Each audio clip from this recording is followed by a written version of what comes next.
எல்லாருக்கும் வணக்கம். எல்லாரும் அப்படி இருக்கிறீங்க? இது முருங்கை இலை. சுவிஸில் ஒரு கடையில் வாங்கிட்டு வந்தோன்னா நல்ல முருங்கை இலை பாருங்கோ. தமிழ் கடையில் வாங்கினது நல்லா இருக்குது. நல்லா இருந்தால் நல்ல மட்டும் சொல்லணும்.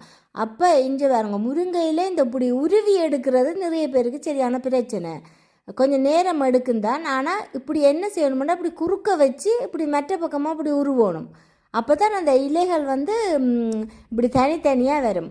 ஒவ்வொரு இதை நெட்டு இப்படி பிடுங்கும்போது பிடுங்கி போட்டு இங்கே பாருங்க, நான் எப்படி அதை உருவுறேன்னுண்டா இந்த இப்படி நேராக இருக்கும். இப்படி நேராக இருந்துச்சுன்னா நாங்கள் மற்ற பக்கமாக குறுக்கு பக்கமாக இப்போ குறுக்கு வழியெல்லாம் தான் போயிடலாம், நிறைய வேலைகள் செய்கிறோம். அது மாதிரி சமையலில் அதை காட்டணும். இங்கே பாருங்க, இப்படி செஞ்சால் ஈஸியாக எங்களுக்கு இலகுவாக எங்களுக்கு இலை தனித்தனியாக வந்துடும். எவ்வளோதான் நாங்கள் இப்படி காலையில் ஒழும்பி கஷ்டப்பட்டு சமைச்சு கொடுத்தாலும் சில புருஷனுங்க மாதிரி ஒரு மனைவி மேலே ஒரு மனுஷராக கூட நினைக்கிறது இல்லை. ஏதோ சமைச்சு தர்றினம் இதாண்டினமெண்டு.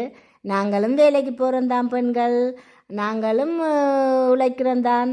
ஆனால் அந்த சமையல்ன்றதை நாங்கள் என்ன சமைக்கணுமென்று நினைச்சு கொண்டே இருக்கிறது. ஏன் தெரியுமா?